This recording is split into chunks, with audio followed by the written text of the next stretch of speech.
नईम साहब, यहाँ पे अभी जिस तरह ज़हीर खान साहब ने अपने जवाब में ला महदी इल्ला ईसा वाली हदीस का जिक्र किया है, तो यहाँ वकार अहमदी साहब का एक सवाल है मेरे पास, बर्मिंघम से उन्होंने पूछा है। उन्होंने ये जानना चाहा है कि एतराज़ गैर जमात दोस्त जो हैं वो ये करते हैं कि ला महदी इल्ला ईसा की हदीस आप लोग पेश करते हैं इस्तदलाल के तौर पर अपने अकायद की सच्चाई के लिए, लेकिन ये हदीस जो है ये ज़ईफ़ है, इसका क्या जवाब दिया जा सकता है? बात यह है कि जो हज़ूर सल्लल्लाहु अलैहि वसल्लम ने दो शख्सियतों का ज़िक्र फरमाया हुआ है,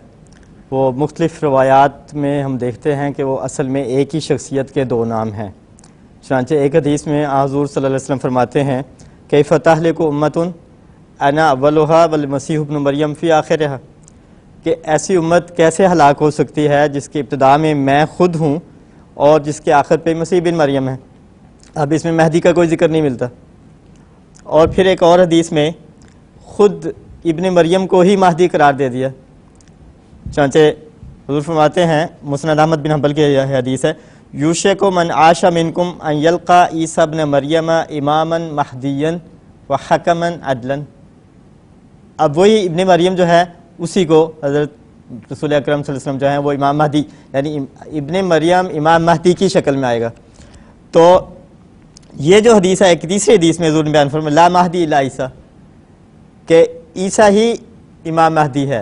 यानी जो हदीसों में दो शख्सियात अलग अलग ज़िक्र की गई हैं वो आने वाले की दो मुख्तलिफ़ ड्यूटियों या फ़राइज़ के लिहाज से है। आने वाले ने उम्मत मोहम्मदिया की भी इस्लाह करनी है और इस हवाले से उसका नाम इमाम महदी करार पाया कि जो खुदा तआला से हिदायत पाएगा और आगे हिदायत तकसीम करेगा।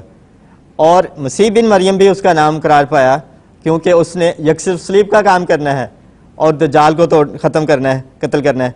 तो कौम मसीही की इस्लाह करने के लिए हज़रत मसीह मऊद अलैहिस्सलाम को मसीह बिन मरियम का नाम दिया गया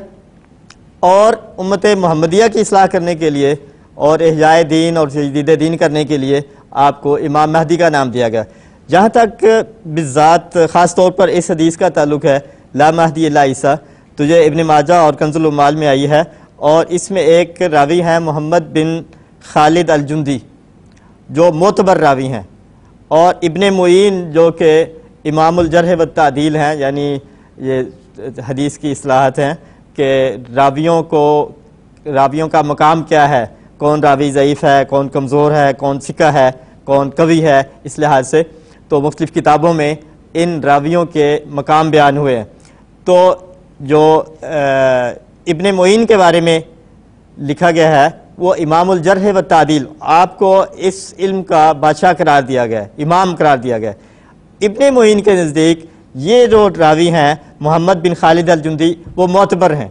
और सिका रावी हैं, इसलिए इनकी रिवायत अगर ये इनका नाम अगर इस रिवायत में मौजूद है तो इसका मतलब है कि ये हदीस सिका है, इसको ज़ईफ़ करार नहीं दिया जा सकता। दूसरी बात यह है कि जो हदीस या जो भी रिवायत अमली तौर पर साबित हो जाए उसकी वो रवायती लिहाज से, रवायत के एतबार से अगर वो कमज़ोर भी हो तो मुहद्दिसीन के नज़दीक वो सिका करार पाती है। हम देखते हैं कि हज़रत अक़दस मसीह मऊद अलैहिस्सलाम ने दावा फरमाया कि मैं ही वो इमाम महदी हूँ, मैं ही वो मसीह मऊद हूँ, लेकिन आपको झुटलाया गया। कई खुशकिस्मतों को ईमान भी नसीब हुआ, लेकिन आज तक उम्मत इंतज़ार में है उस सच्चे महदी का और सच्चे मसीह मऊद का इनकार कर दिया और अब तक ना उनके पास महदी है ना मसीह है। तो हमने जो दावा ये किया मसीह मऊद अलैहिस्सलाम ने और हमने कबूल किया कि आप ही इमाम महदी हैं और आप ही मसीह मऊद हैं, तो खुदा तआला की ताईद जो 100 साल से आपके साथ है और आपकी जमात फैलती चली जा रही है, इसको देखना चाहिए कि अमली तौर पर यह हदीस सही साबित हो चुकी है। और हज़रत मसीह मऊद अलैहिस्सलाम ने महदी के ज़िम्मन में ये बयान फरमाया कि महदी के बारे में जो अक्सर अहादीस है वो उसमें इश्तिबाह है। इनको वकार अहमदी साहब को ये बता सकते हैं कि मुख्तसर इसका जवाब ये होगा कि एक तो ये कि आप रावी देखें जी, हाँ जी, मुस्तनद रावी हैं, और दूसरा ये कि वो हदीस अमलन पूरी भी हो चुकी है, तो ये एक जो है वो सीधा और एक आसान मयार इस चीज़ का बन सकता है ऐसी हदीस के बारे में।